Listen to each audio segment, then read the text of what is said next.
আব্দুল কাদের জিলানী রহমাতুল্লাহ আলাইহি পর্যন্ত যাবেন না, অত দূর দরকার নেই। একটা ইল্লিটারেট বা কলম মানুষ, একজন মানুষ আল্লাহর ওলির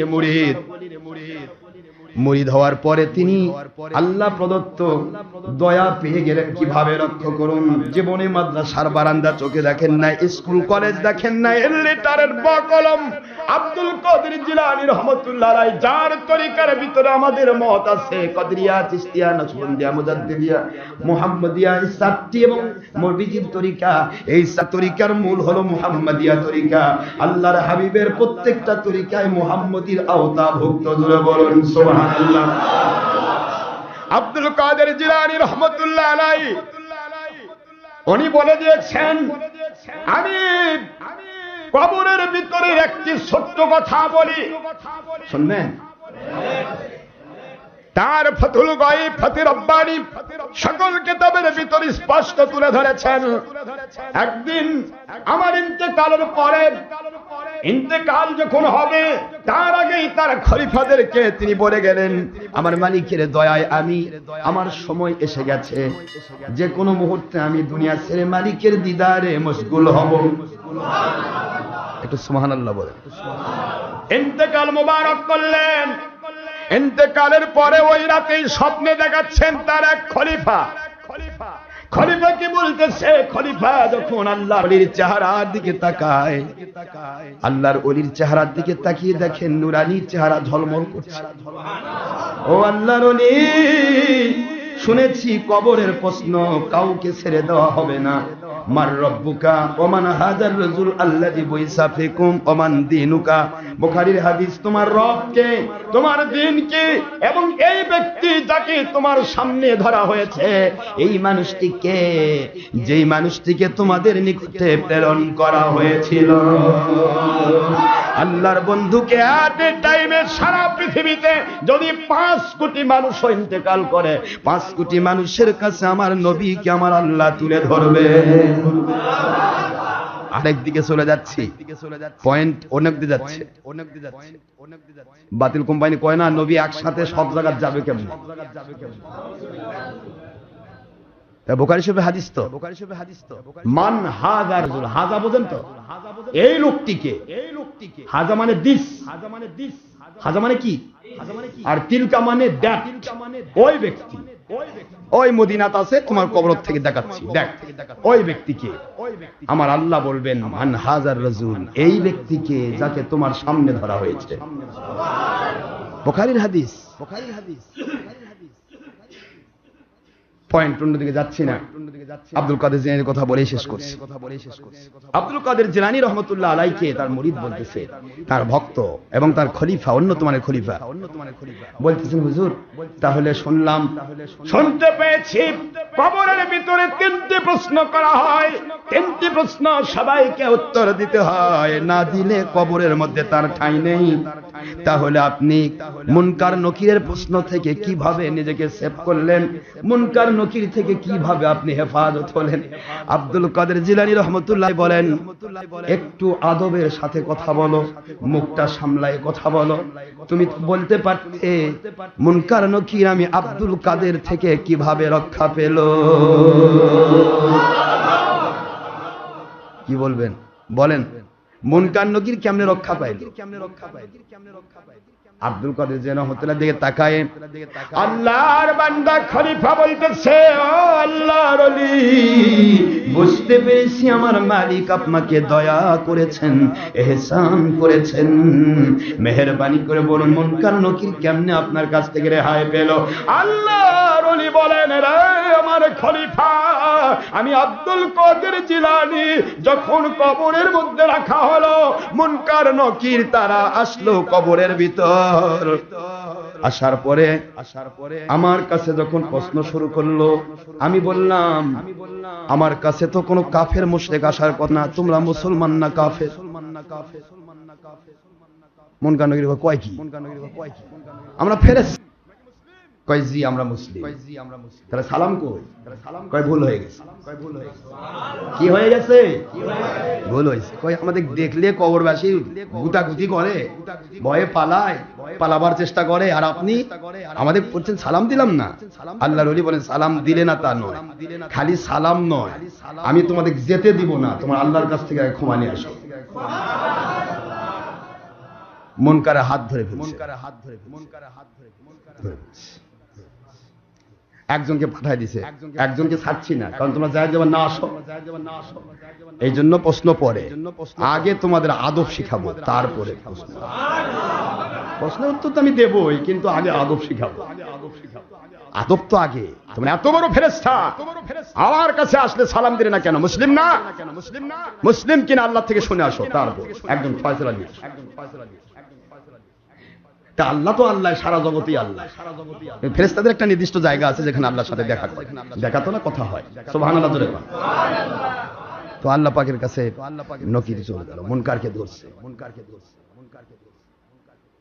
তো ওখান থেকে আল্লাহর কুদরত বলছে, হে আমার ওলি, এরা বুঝতে পারেনি আপনি আমার মাহবুব, আপনি আমার ওলি, এরা বুঝতে পারেনি, যার কারণে আপনার কাছ থেকে সালামটা দেয়নি, সালামটা ছেড়ে দেন। সুবহানাল্লাহ বলবেন না? আল্লাহর ওলি বলেন, আমার খলিফা শোনো শোনো শোনো, আমি ওই মুহূর্তে আমার মালিকের কাছে বললাম, আয় আমার মালিক খলিকের রব, যা করব সত্য সাপেক্ষে করব।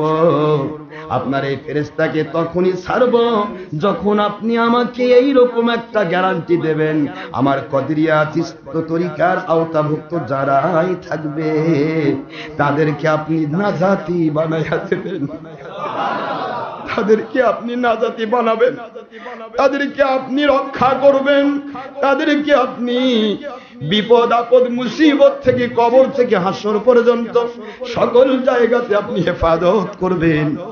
এই গ্যারান্টি না পাওয়া পর্যন্ত আমি আপনার মুনকারকে ছাড়ব না। আর মালিক বলেন, রে আমার আব্দুল কাদের জিলানী, আমি কোরআনে বলেছি, লাহুমুল বুশরা ফিল হায়াতিদ দুনিয়া ওয়া ফিল আখিরাহ। আমার ওলিয়া উলিয়াদের জন্য সুসংবাদ, দুনিয়াতেও সুসংবাদ, আখিরাতেও সুসংবাদ। সমস্ত দুনিয়ার মানুষের জন্য আমি আল্লাহ আপনার কাছে ওয়াদা করলাম, আপনার কদরিয়া তরিকার আওতায় যারা আসবে আমি আল্লাহ পাক ওয়াদা করলাম, ওরা যদি নবী প্রেমিক থাকে, ওরা যদি আল্লাহ প্রেমিক থাকে, আপনার মহব্বতে নবীর প্রেমে আমি আল্লাহকে যদি মেনে নেয়, ওদেরকে আমি হেফাজত করব, জাহান্নাম দেব না।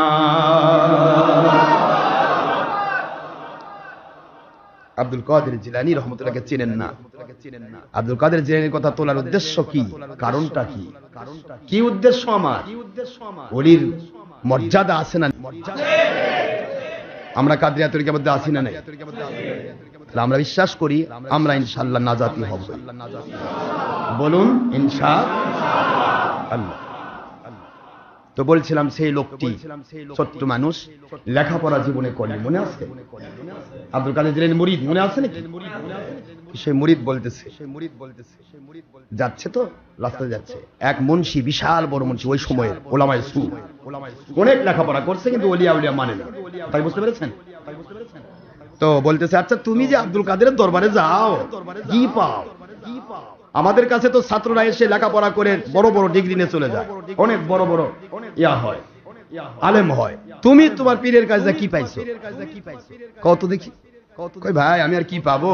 আল্লাহর ওলির কাছে যাই, হাদিস শরীফে আসছে আল্লাহর ওলিদের চেহারার দিকে তাকালে গুনাহ মাফ হয়, গুনাহ মাফ হওয়ার জন্য যাই।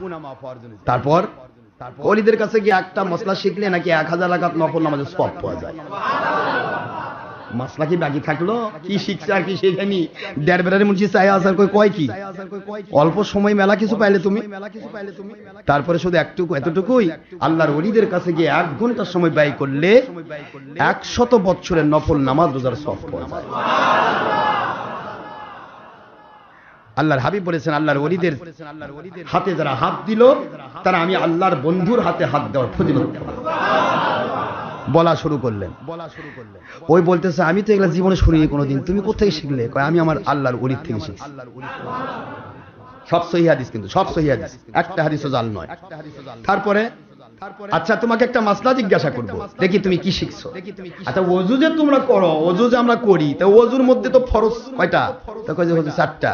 তো 4টা ফরজ, তো ফরজের 4টার মধ্যে তো প্রথম কবজি পর্যন্ত হাত ধোয়া নাই, তারপরে কুলি করা নাই। কি বোঝেন নাকি আপনারা? ফরজের মধ্যে আছে 4টা, সবাই তো জানেন 4টি ফরজ। 1 নম্বর মুখমণ্ডল ইয়া করা। মুখমণ্ডল কি? আরে কথা কয় নাকি? ধৌত করা না, এটাও জানেন না? জানা লাগবে তো। ইয়া আইয়ুহাল্লাযীনা আমানু ইযা কুমতুম ইলাস সালাতি ফাগসিলু ওয়ুজুহাকুম ওয়া আইদিয়াকুম ইলাল মারাফিক ওয়ামসাহু বিরুসিকুম ওয়া আরজুলাকুম ইলাল কা'বাইন।